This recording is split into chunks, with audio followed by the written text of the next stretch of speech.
especially in such a brutal discipline like the marathon. Oh my goodness, mse anakimbia kaa gari 2 kilometers per hour. What do you mean? That guy is so fast. You want to talk about how fast this guy is? Yes. What do you have to say about Eliud Kipchoge in general? I think we've lived in an era whereby we've seen the best of this man. We've seen this man break records. We've seen him break a record the other day that was the fastest marathon has ever been done on Japanese soil. That's something really, really big. And the fact that this guy remains very rooted, very humble, very, very grounded, really means a lot. If you see his clips when he's chilling at home with his friends, they're just using the normal Kikombe ya mabati. This guy is a billionaire. King Taizo, talk to us. I think what he said, no human is limited. He's proving to us that point each and every time he does a marathon. He breaks his own records. He strives to do the best. And can we also give credit that he always appreciates his team, the people he trains with, because those are the people who shape him into what he is today. So I think, and what even Sefa said, his humility. Man, umse anado, but akirudi tu kwa ground tampata kwa shamba kama mtajua mjui.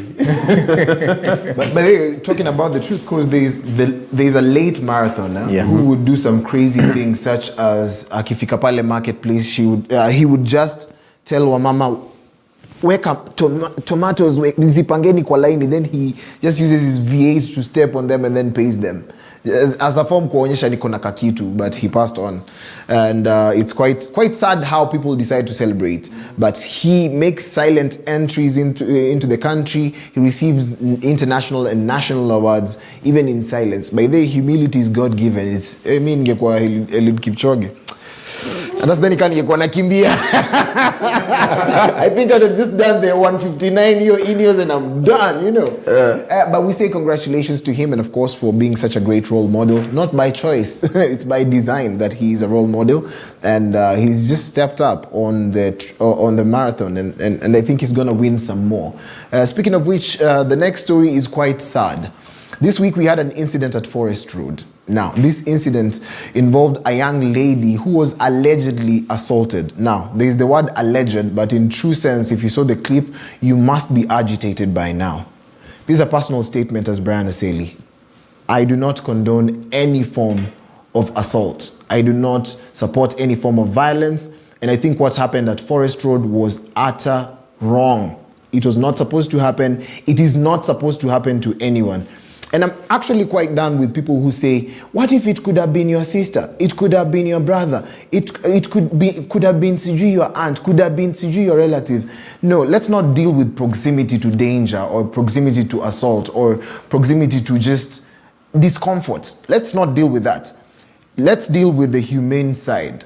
And this thing has led to a major crackdown in the country. So the Nduthi gang is now facing a whole lot of different challenges, because I'm being told that to get a license now is 35,000 and you must be registered to a SACCO. So una imagine umeregister, kuna pesa ya SACCO unatoa, and bado kuna 35,000 you're supposed to get for owning one bike and also just having a license. So it's gonna be crazy for the people who are doing it legit. What quick statements from you, gentlemen? I think for me it's the way after the crackdown I came and we are coming to find out what's saying you and like they don't have licenses and they're not like, there was this sanity that we began to sow, because for me, for instance, my estate, watu wanduthi kwa mgetu walipotea wote.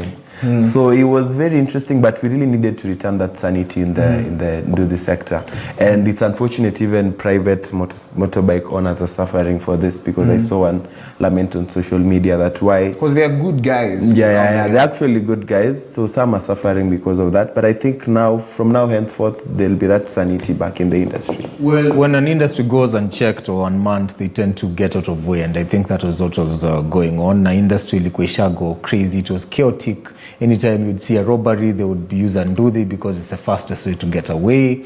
There would be no regulations on the road. Those guys were very careless. And I think in as much as it's hurting the guys who are genuinely into the motorbike industry, it was a necessary move to do that. And it did not necessarily have to take a young person being assaulted for them to make a move. That was something they should have done earlier on. So that's a lesson in all the other industries. But it also happens like that. Even as we were we were growing up as kids. Ukiwa shule, mtu mmoja akifanya makosa, mlikuwa mnapigwa darasa mzima. So it's the same thing that has happened. You need to learn from what others do. We need to learn from the mistakes we make as a nation and move forward in a better way. Okay, here's an address that our president gave some few days back. Take a look.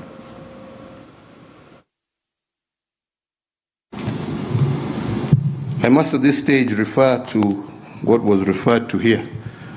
Without a doubt, that was a very disheartening thing to see. And it is only one of others that have occurred across this country. We must be honest. And yesterday, I did give instructions and I have ordered a crackdown on all border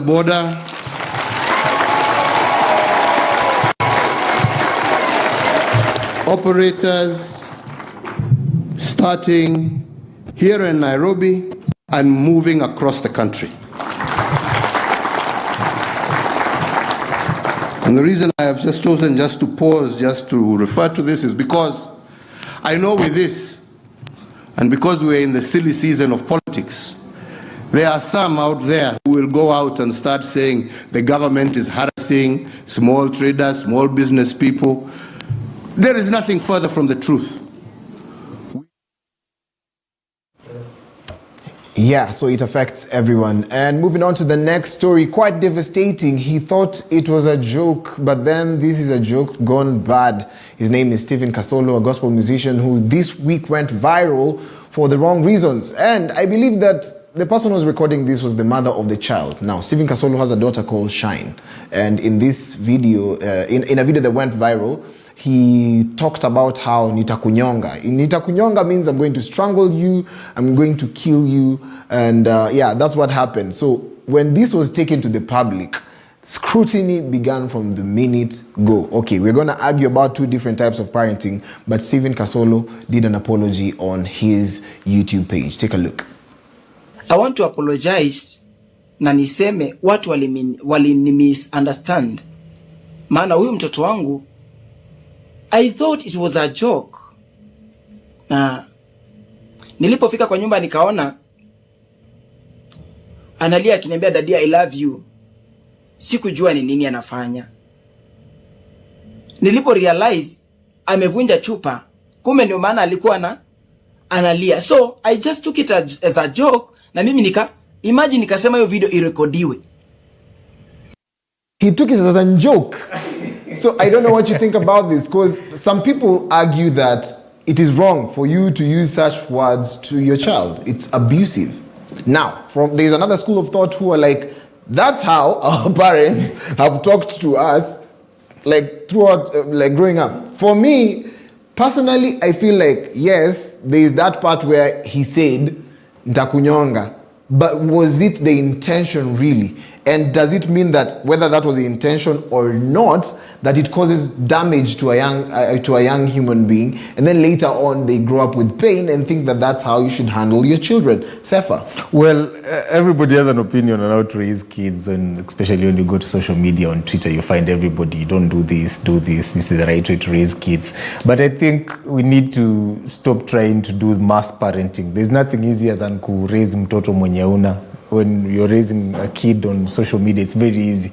But when you're really raising that kid up, inakuwa another story. But I think whatever he did, we all need to learn as parents, as we grow as parents. We need to learn that we need to radiate positivity to kids. You need to say positive things. You need to encourage the kids, even when they are on the wrong. Find out how the kid is wired and how you can correct them. So because these are minor things that should not be happening, especially to a celebrity from who is representing the gospel industry. These are not things we should be talking about. Taizo, I think as a parent, what I can say is, when the moment you put such things on social media, you're putting it up for public opinion. So it's true, yeah, our parents told us these things. I remember unalia nimekuchapata. You know, so the moment you put such things on social media, because you know that people who relate to the kid, people are looking at the kid's emotions as you were telling him that. I think that's why we had this conversation about Anitari. Let's stop using our kids for clout. You know, like, let's be careful how we put them out here, because you don't know how much impact it may have on them. 10, 20 years later, they're watching how or maybe their friends are teasing them. There's a time babako alikwambia. You went viral exactly at age 3. Yeah, so I think I don't have a problem with how he addressed the kid, but putting it out on social media for public opinion or public approval is where I had a problem. Because sometimes discipline can be a little bit can go a little bit way further. Yeah. Because how many incidences don't we see being recorded? Maybe that's a topic for discussion. If you're online, make sure that you get to use the hashtag KTN Morning Prime. Tell us what you think about that. But of course, mass parenting is also something that I don't advocate for, in that you're putting your children out for public scrutiny. Doesn't make sense.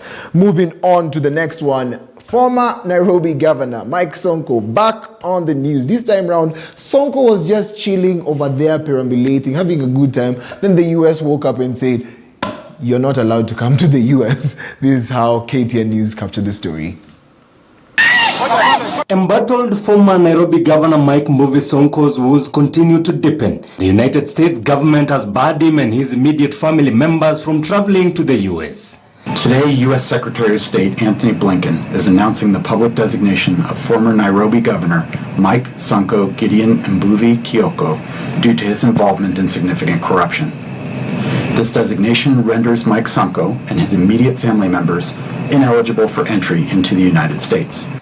The U.S. Embassy Counselor of Public Diplomacy in Kenya, Eric Watnick, says the decision by the United States government through the Secretary Antony Blinken was as a result of alleged widespread corruption case against the former Nairobi Governor Mike Sonko.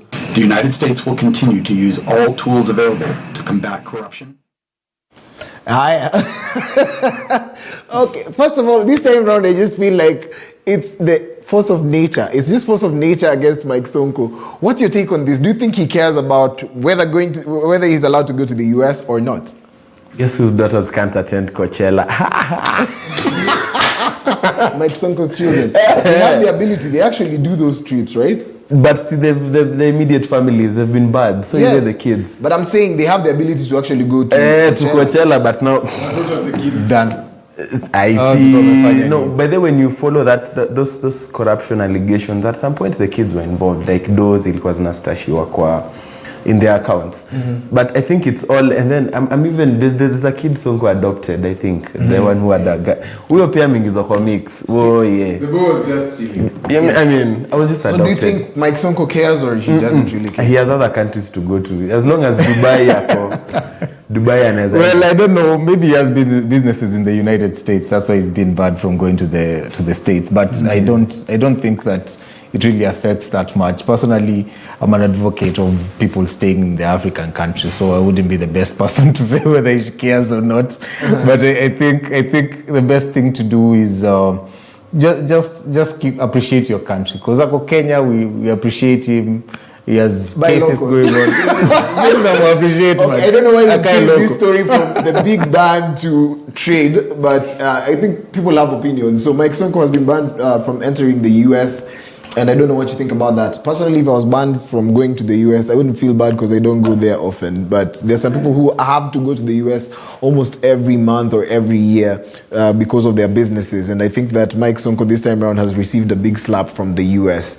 Uncle Tom is actually watching. I didn't know that. Moving on to the next one. Nikki Big Fish decided to joke about his landlord and caretakers. Now, so you've decided that this is going to be the content for my online show or online platforms, and then you decide to mention what caretakers do and landlords do, forgetting that you don't have your own house. Now your landlord sees whatever you've done and he tells you, you know what, hammer.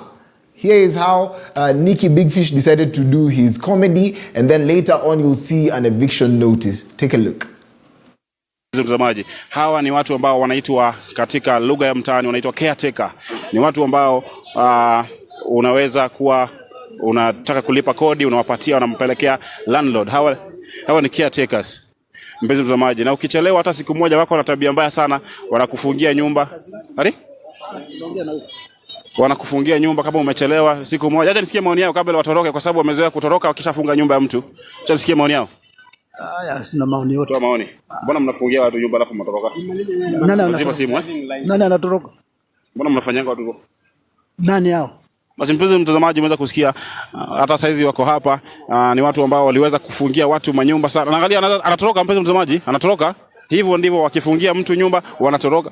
Baada ya kufungia mtu nyumba wanatoroka, lakini saizi walifutwa hiyo kazi ya caretaker. Saizi hawana la kufanya bali ni kutembea town wakiweza kuona kama watapata kitu ama mtu ambaye watakon.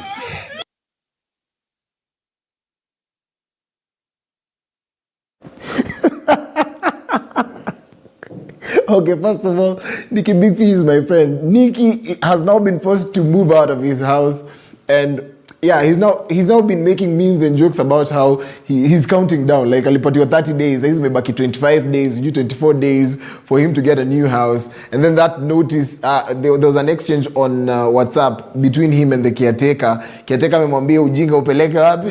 Peleka huko mbali, not in our houses. What do you think about that? Well, I think kama watu wangekuwa na evictiwa based on the content they create, I think Terence Creative would have already been evicted several times because he does the caretaker character. And it's really funny and it gets it very right. But I think caretaker, landlord anafaa kwanza elewe, this is comedy, this is how this guy gets his earnings. And it's not directed basically. Yamanishi your experience ametoa kwake. So it's not personal. Wacha kutake vitu personal. Utaumia in Nairobi. King Taizo says anakata anasema kijana atoke. What do you think about this? Let me tell you, Nikki Big Fish content is provoking. Alafu ana provoking all types of audience. There's a time sijui, it's not the first time. Kuna time madam amesema sijui mabouncer hao wanatunyang'anya wasichana. It's sort of nonsense. Nikki Big Fish anapenda kuprovoke watu sana. And he meets you in town and says random things. And then you know, most people who chill in town ni wase, hawana hata story. Sisi hata unangoja upigiwe simu job, alafu mtu anakuja hapo na mic ati mpenzi mtazamaji hawa ndio wanakula fare. Do you know how provoking that is? And then Wakenya tunaona kasira fulani when you just trigger it like this. So I think that's what happened to the landlord. Alikuwa tu maila kasema sasa umsana ongeaje na mimi ndio landlord wake. I think if you watched Austin Bungai's video, the guy says toka. Yes. The landlord was like toka. But it's no joke, but it's a joke gone bad. It's how life imitates art. They're not understanding, and that's exactly what he did not actually receive. Moving on to the next one, Khaligraph Jones has released an album, and this follows his 2019 album. This new album is called Invisible Currency. I'm telling you, some of the features in this one are just out of this world. And just yesterday, he had an opportunity to sit down with some of the diversity. This guy has done a song called, I'm not sure about the name. I think Only You or something. There's the name, but it's a gospel song. He has done a very legit gospel song. And there's one song that I want to appreciate, the Tsunami song with Scam Cardinali, a spectacular song. Nice. You like it? I'm a fan of October, but Khaligraph is also doing good. That's all I can say. My opinion, personal opinion. So. On that note, we're going to end the show. I hope that you're going to love everything about the rest of the day. We have better viewing coming. And of course, if you love movies, The Batman 2022 has an amazing trailer. Go check it out. Keep on using the hashtag KTN Morning Prime. Tag me at Brian_Selly. But have a better rest of the morning.